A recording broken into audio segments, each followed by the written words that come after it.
اعوذ باللہ من الشیطان الرجیم۔ پناہ مانگتا ہوں میں اللہ کی شیطان مردود سے۔ بسم اللہ الرحمن الرحیم۔ شروع اللہ کے نام سے جو بڑا مہربان نہایت رحم والا ہے۔ باٹم لائن کے ناظرین کرام السلام علیکم۔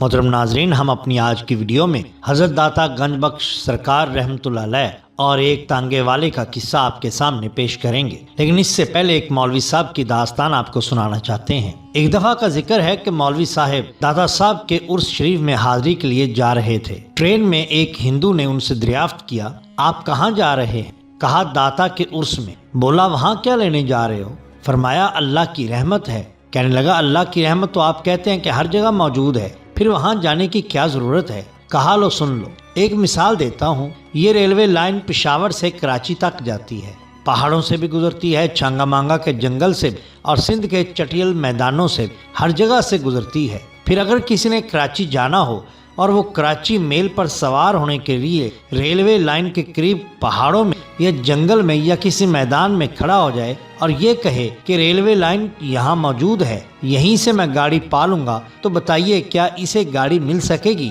ہندو بولا یہ تو مشکل ہے، اگر اسے گاڑی کو پانا ہے تو اسے اسٹیشن پر جانا پڑے گا، کیونکہ ریلوے لائن اگرچہ ہر جگہ موجود ہے مگر گاڑی ملتی اسٹیشن پر ہی ہے۔ مولوی صاحب نے فرمایا تو سمجھ لو کہ اللہ تعالیٰ کی رحمت ہر جگہ اگرچہ موجود ہے مگر ملتی وہ رحمت کے اسٹیشنوں پر ہے، اور داتا کا دربار یہ رحمت کا اسٹیشن ہے۔ اس طرح بغداد شریف، اجمیر شریف، کلیر شریف یہ سب رحمت کے اسٹیشن ہیں، اور سب سے بڑی رحمت کا جنکشن اسٹیشن جہاں سے یہ رحمت کی لائنیں اڑتی ہیں مدینہ منورہ ہے، جس کے لیے خود اللہ تعالیٰ نے قرآن پاک میں فرمایا جاؤ کا، یعنی میری رحمت لینی ہے تو اس اسٹیشن پر آ جاؤ۔ محترم ناظرین کرام، عالم اہل سنت حکیم محمد موسیٰ امرتسری کی اہلیہ محترمہ بیان فرماتی ہیں، آج سے تقریباً 40 سال پہلے کی بات ہے۔ ان دنوں ہر جمعرات دربار داتا صاحب حاضری دینا میرا معمول تھا۔ ایک روز حسب معمول داتا صاحب گئی اور جب گھر واپسی کا ارادہ کیا اور اپنے برقعے کی جیب میں ہاتھ ڈالا تو میری جیب میں کوئی پیسہ نہ تھا، کسی نے جیب سے پیسے نکال لیے تھے۔ اب میں سخت حیران تھی کہ گھر کیسے جاؤں۔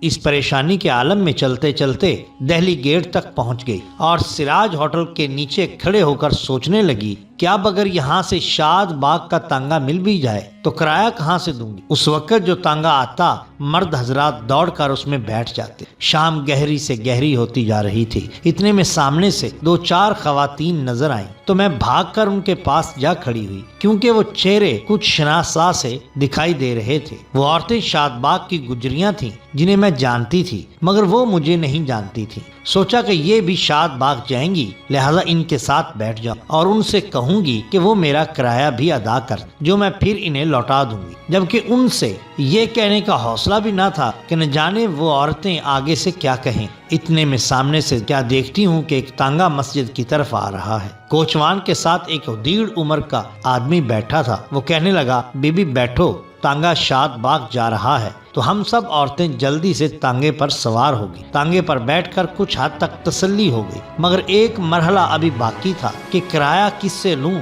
اور کیا بات کروں۔ خدا خدا کر کے ٹوکے والا چوک آیا اور میں اب تک خاموش رہی اور اپنا مدعا کسی سے بیان نہ کیا۔ سب عورتیں تانگے سے اتریں اور کرایہ دینے کے لیے پیسے نکالنے لگی۔ کوچوان کہنے لگا بی بی وہ آدمی جو کہ راستے میں اتر گیا تھا، یعنی وسن پور میں، اس نے تمام سواریوں کا کرایہ دے دیا تھا اور خصوصی طور پہ کہا تھا کہ وہ عورت جس کے پاس کرایہ نہیں اسے کہو کہ جو ہمارے در تک آنا چاہتے ہیں، جو ہم سے محبت کرتے ہیں، ہم ان کا خیال بھی رکھتے ہیں۔ اس لیے جاتے جاتے تانگے کی تمام سواریوں کا کرایہ وہ ادا کر گئے۔ احساس تشکر سے میری آنکھیں بھر آئیں۔ یہ سب بزرگان دین کی کرامات ہیں اور ان سے حسن عقیدت کا نتیجہ ہے۔ محترم ناظرین، یہ شان ہوتی ہے اولیاء اللہ کی۔ اگر آپ کو ہماری ویڈیو پسند آئی ہو تو لائک کیجئے، سبسکرائب کیجئے ہمارے چینل دا باٹم لائن کو، تاکہ ہم آپ کے لیے اور بھی بہترین ویڈیوز لا سکیں۔ اپنے دوستوں کا، گرد و نواح کے لوگوں کا بہت خیال رکھیے۔ اللہ اور اللہ کے رسول صلی اللہ علیہ وآلہ وسلم کی ذات والا صفات سے بہت پیار کیجئے۔ آپ کا بہت شکریہ۔